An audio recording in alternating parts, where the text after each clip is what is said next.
రేవంతన్న నిగ్గదీసి అడిగే మునగాడు వీడు భూమిన వానైతాడు పీద సాదల ధైర్యం వీడు దొంగ దొరల భరతం పడతాడు మన రేవంతన్న పేద ఇంటికి పండుగ తెస్తాడు సోనియమ్మ దివెనతోని రాహులన్న సైనికుడయ్యి పెద్ద కొడుకై యుద్ధం చెయ్య సిద్ధమాయే రేవంతన్న మూడు రంగుల జెండా పట్టి సింగమోలే కదిలినాడు ఒక్కరో సూర్యుడు మన రేవంతన్న నిగ్గదీసి అడిగే మునగాడు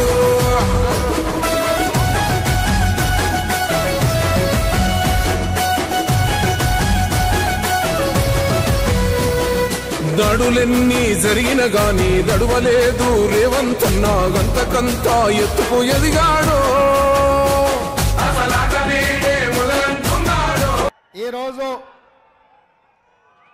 రాజీవ్ గాంధీ ప్రాంగణంలో కాంగ్రెస్ పార్టీ జాతీయ మాజీ అధ్యక్షుడు మన అభిమాన నాయకుడు శ్రీ రాహుల్ గాంధీ గారు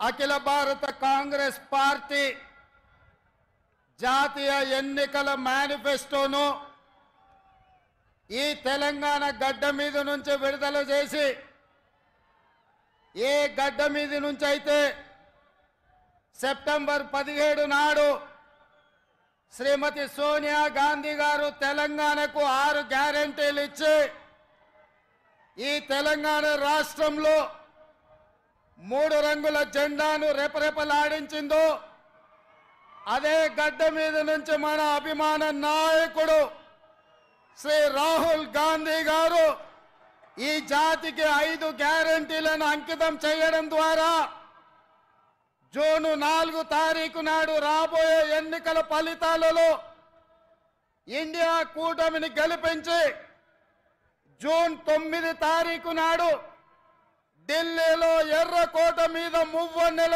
జెండా ఎగరేయడానికి ఈ రోజు వారు ఇక్కడికి రావడం జరిగింది.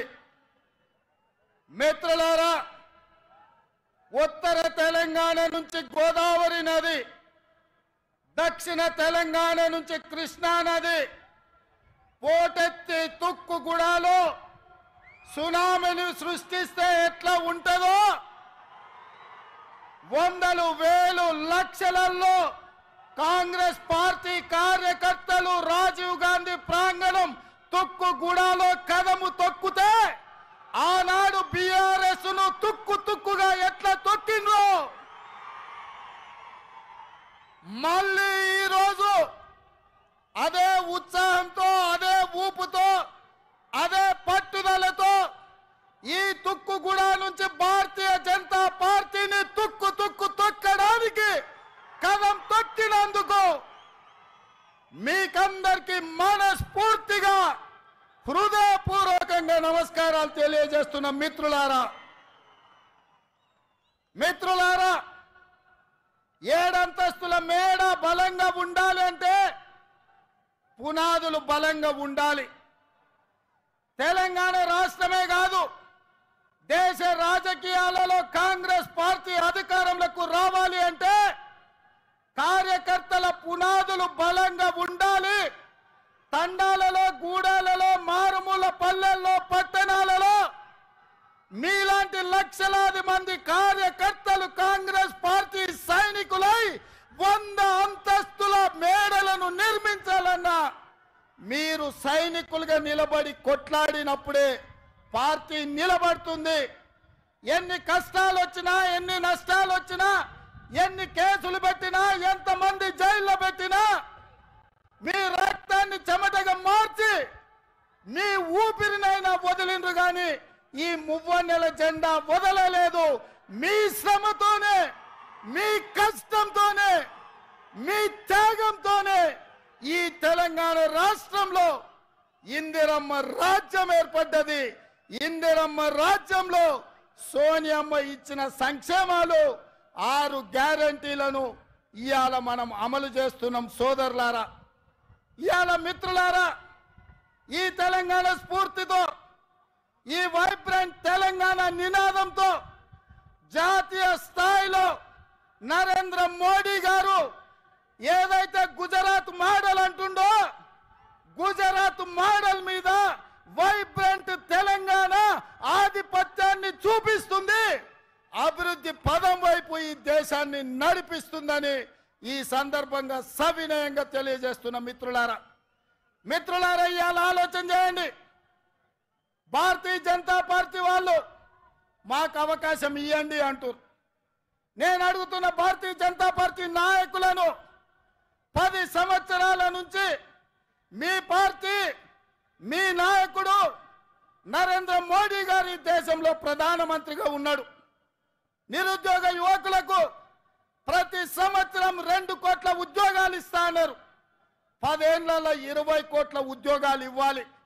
మరి ఇవాళ నేను అడుగుతున్న సిగ్గులేని కిషన్ రెడ్డిని పార్లమెంటులోనే ప్రశ్న అడిగితే 7,21,000 ఉద్యోగాలు మాత్రమే ఇచ్చినామని భారత ప్రధానమంత్రి నరేంద్ర మోడీ గారు సమాధానం ఇచ్చారు. 20 కోట్ల ఉద్యోగాలు ఇస్తాని 7 లక్షల ఉద్యోగాలు ఇచ్చినందుకు ఇవాళ నరేంద్ర మోడీకి ఓటేయాలనా నేను అడుగుతున్నా. రైతుల ఆదాయాన్ని 2 చేస్తామని మాట ఇచ్చిన మీరు వేలాది లక్షలాది మంది రైతులు ఢిల్లీ సరిహద్దుల్లో రైతు వ్యతిరేక నల్ల చట్టాలను తెస్తే 16 నెలలు సైనికులాగా పోరాటం చేసి 750 మంది రైతులు అమరులైతే కనీసం ఆ రైతులను పరామర్శించలేదు, ఆ కుటుంబాలను ఆదుకోలేదు. రైతులను చంపినందుకు భారతీయ జనతా పార్టీకి ఇవాళ ఓటేయాలనా నేను అడుగుతున్నా. 2022 వరకు ప్రతి పేదవాడికి ఇల్లు ఇస్తున్న నరేంద్ర మోడీ తెలంగాణ రాష్ట్రంలో ఎన్ని ఇళ్ళు ఇచ్చిందో లెక్క చెప్పి మీరు ఓట్లు అడగాలని నేను ఇవాళ బీజేపీ నాయకులను అడుగుతున్నా. ఇవాళ నరేంద్ర మోడీ గారు మతాల మధ్యలో చిచ్చు, ప్రాంతాల మధ్యలో చిచ్చు, భాషల మధ్యలో చిచ్చు, ఇవాళ వరకు చిచ్చు పెట్టి విభజించి ఇప్పటి వరకు అధికారం నిలబెట్టుకున్నాడు. ఇక ఇప్పుడు దేశాన్ని విభజించి చిచ్చు పెట్టి 3వసారి అధికారం రావాలని కుట్ర చేస్తుండు. ఇవాళ దక్షిణ భారతదేశం ఉత్తర భారతదేశం మధ్యలో చిచ్చు పెట్టి దేశాన్ని విభజించే పరిస్థితి నరేంద్ర మోడీ గారు తెచ్చిండ్రు. అందుకోసం ఓట్లు వేయాలనా నేను అడుగుతున్నా. అంతెందుకు మిత్రులారా, హైదరాబాద్ నగరంలో వరదలు వచ్చినాయి, లక్షలాది మంది నిరాశ్రయులైనరు. ఆనాడు ఢిల్లీ నుంచి నరేంద్ర మోడీ నుంచి 1 పైసైనా సికింద్రాబాద్ ఎంపీ కిషన్ రెడ్డి తెచ్చిండా? సిగ్గులేని కిషన్ రెడ్డి మునిగిపోతే 1 పైసదేలే. ఇవాళ ఏ ముఖం పెట్టుకొని ఇవాళ ఓట్లు అడుగుతున్నామని నేను చెప్తున్నా. అందుకే మిత్రులారా, నరేంద్ర మోడీ అన్న నమో అంటే నమ్ముతే మోసం. 10 ఏళ్ళు ప్రధానమంత్రిగా ఉన్నాడు, ఇవాళ మళ్ళీ ఓటేయమంటుండు. బీజేపీకి ఓటేస్తే ఆయన మన చంద్రమండలానికి రాజైతాడా? 10 ఏళ్ళు ప్రధానమంత్రిగా ఉండి పాలమూరు రంగారెడ్డి ఎత్తిపోతల జాతీయ ప్రాజెక్ట్ ఇవ్వలే, ఐటీఐఆర్ కారిడార్ ఇవ్వలే, విశాఖ మనకు బయ్యారం ఉక్కు కర్మాగారం ఇవ్వలే, రైల్వే కోచ్ ఫ్యాక్టరీ ఇవ్వలే, గిరిజన యూనివర్సిటీ నిన్నగాక మన్నిచ్చిండు. 10 ఏళ్ళు అయింది. రాష్ట్ర పునర్విభజన చట్టంలో కాంగ్రెస్ పార్టీ ఇచ్చిన హామీలు ఏవి అమలు చేయలే. 7 మండలాలను ఆంధ్రప్రదేశ్కు తాకట్టు పెట్టిండు. అందుకే మిత్రులారా, నరేంద్ర మోడీ భారతీయ జనతా పార్టీని ఏ విధంగా అయితే బీఆర్ఎస్ ను బొందబెట్టిండ్రో బీజేపీని కూడా బొందబెట్టే వరకు మనము నిద్రపోవద్దు. ఇదే పట్టుదలతోని ఇదే పోరాట స్ఫూర్తితోని బీజేపీని ఓడించాలి. ఇక నిన్నమన్న ఆ మధ్యలన్నీ కుక్కలు మొరిగినాయి. నిన్నమన్న ఒక నక్క బయలుదేరింది, మొన్న సూర్యాపేటకు పోయింది, నిన్న కరీంనగర్ పోయింది. ఆయన అంటుండు నన్ను ఏం బిక్తారు మీరని. మొన్న మాట్లాడింది మీరు చూసుంటారు, కేసీఆర్ గారు మాట్లాడింది, నా ఎంటిక కూడా బీకలేరని మాజీ ముఖ్యమంత్రిగా మాట్లాడిండు. ఇది మాజీ ముఖ్యమంత్రి మాట్లాడే భాషనేనా? భాష గురించి, భావం గురించి, ప్రజా సమస్యల గురించి మాట్లాడే చంద్రశేఖర్ రావు 10 సంవత్సరాలు ఈ తెలంగాణ రాష్ట్రంని పట్టి పీడించి వేధించి దోసుకొని దోపిడి దొంగలాక అడవి పందుల్లాక తెలంగాణ రాష్ట్రాన్ని సర్వనాశనం చేసి 10 సంవత్సరాలలో 100 సంవత్సరాల విధ్వంసం చేసినావు. ఇవాళ మమ్మల్ని ఎంటిక బీకలేరంటావా? మా కాంగ్రెస్ పార్టీ కార్యకర్తలు అనుకుంటే నీ ముడ్డి మీద డ్రాయర్ కూడా ఉండదు పీకడం మొదలు పెడితే బిడ్డ. నువ్వు అనుకుంటున్నావేమో కాలు ఇరిగిందని, లేకపోతే కట్టె పట్టుకొని నడుస్తున్నా అని, కూతురు జైలుకు పోయిందని, అధికారం కోల్పోయిందని. కొంతకాలం మేము సంయమనం పాటించినాం. ఏ మనిషికైనా కష్టం వచ్చినప్పుడు మేము మానవత్వంతో మీ గురించి మాట్లాడకుండా మర్యాద పూర్వకంగా వ్యవహరించినాం. ఇవాళ నువ్వు అనుకుంటున్నావు నువ్వు ఏది పడితే అది మాట్లాడితే చూస్తూ ఊరుకుంటామని. చూస్తూ ఊరుకునేటోడు ఎవరు లేరు. నేను పెద్దలు జానారెడ్డి గారి లాగా కాదు, నేను రేవంత్ రెడ్డిని బిడ్డ. అంగిలాగు ఊడదీసి నువ్వు మాట్లాడే లత్కోర్ లఫంగ మాటలకు చెర్లపల్లి జైల్లో చిప్పకూడు తినిపిస్తా బిడ్డ. నువ్వు అనుకుంటున్నావేమో. ఆనాడు చెప్పినా ఈనాడు చెప్తున్నా, నువ్వు పేదలకు డబుల్ బెడ్రూమ్ ఇల్లు కట్టియాలి. నేను మాత్రం నీకు తప్పకుండా డబుల్ బెడ్రూమ్ ఇల్లు కట్టిస్తా చెర్లపల్లి జైల్లో. ఎందుకంటే కొడుకు కోడలు వస్తే యాడు ఉండాలి, బిడ్డ అల్లుడు వస్తే యాడు ఉండాలి. అందరు కలిసి చెర్లపల్లి జైల్లో ఉండేటట్టు మీకు డబుల్ బెడ్రూమ్ ఇల్లు కట్టించే బాధ్యత మా లక్షలాది మంది కాంగ్రెస్ పార్టీ కార్యకర్తలు తీసుకుంటారని చెప్పి నేను ఈ వేదిక మీద నుంచి చెప్పదలుచుకున్నా. అందుకే మిత్రులారా, మీరు ఆలోచన చేయండి.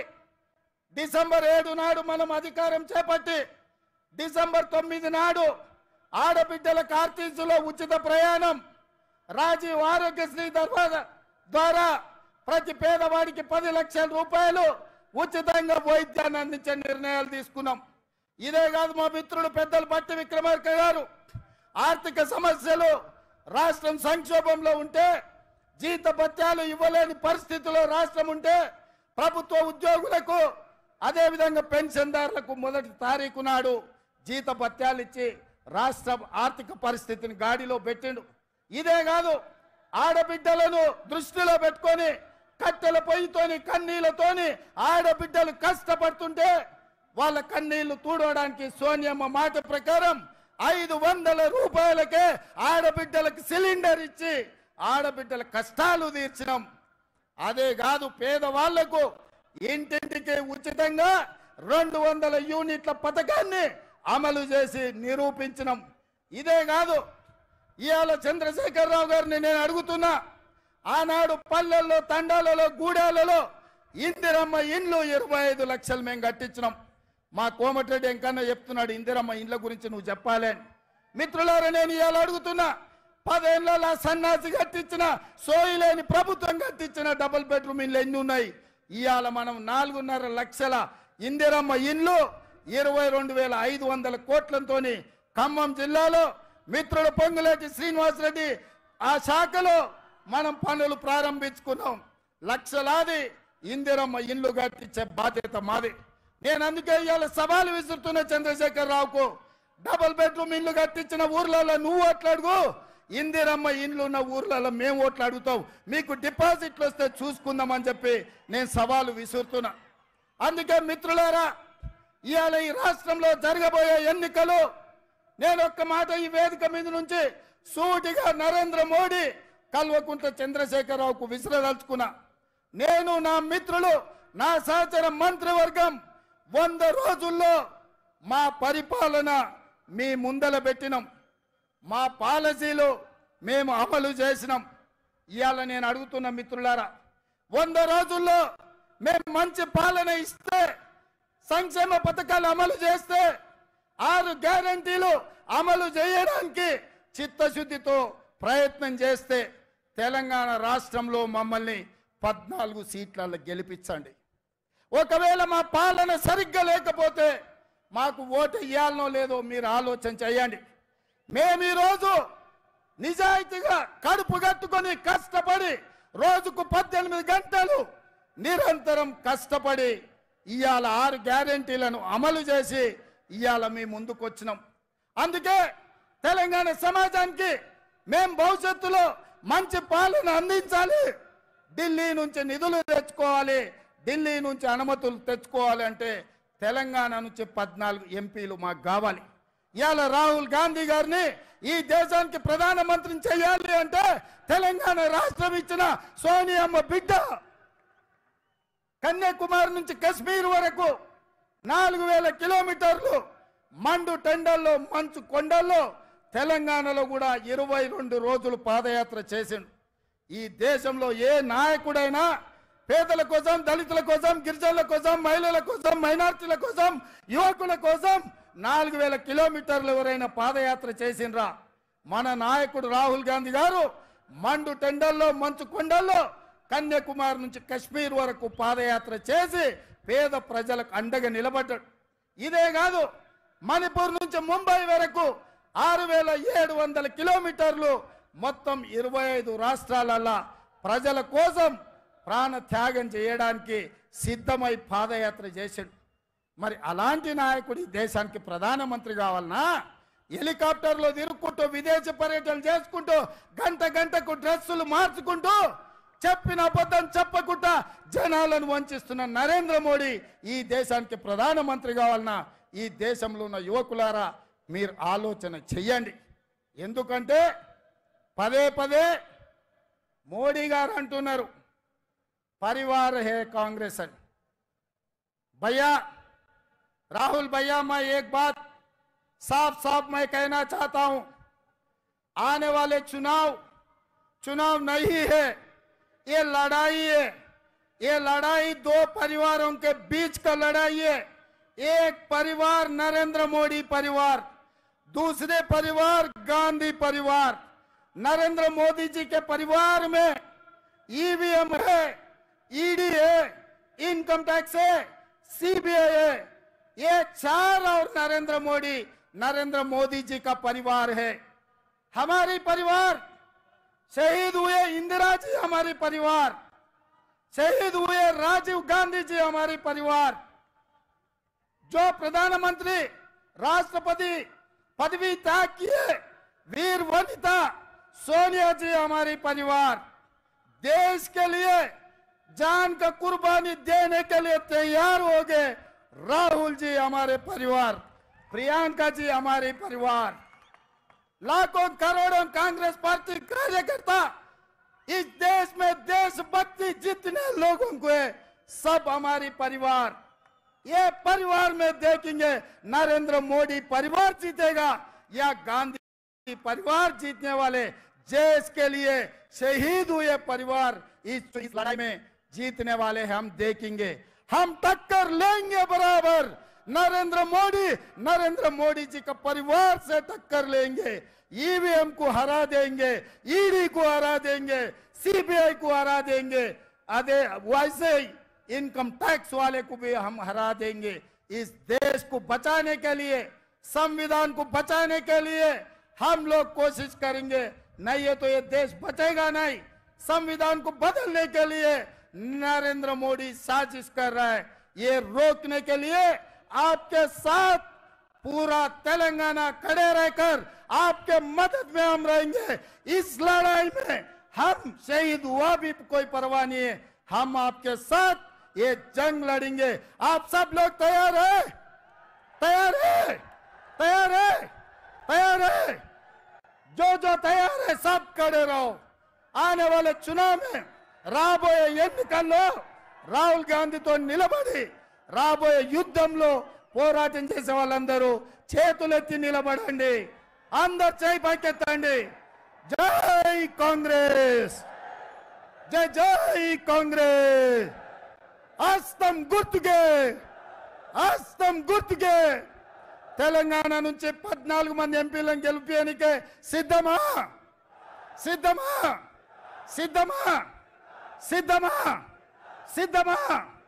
జై కాంగ్రెస్, జై జై కాంగ్రెస్.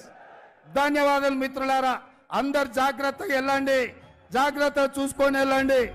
పాట పెట్టండి అట్లే.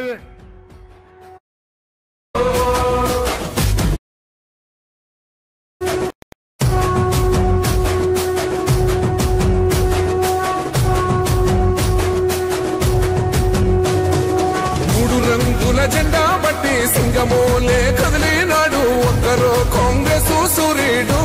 మన రేవంత్ అన్న నిగ్గదీసి అడిగే మునగాడు.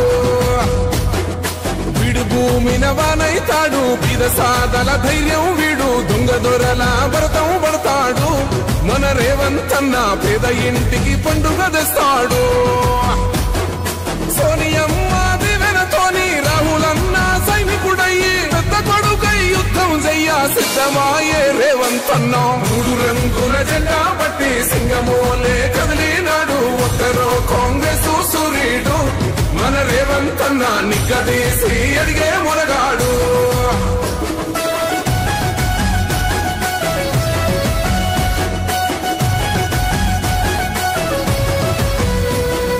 దడులెన్ని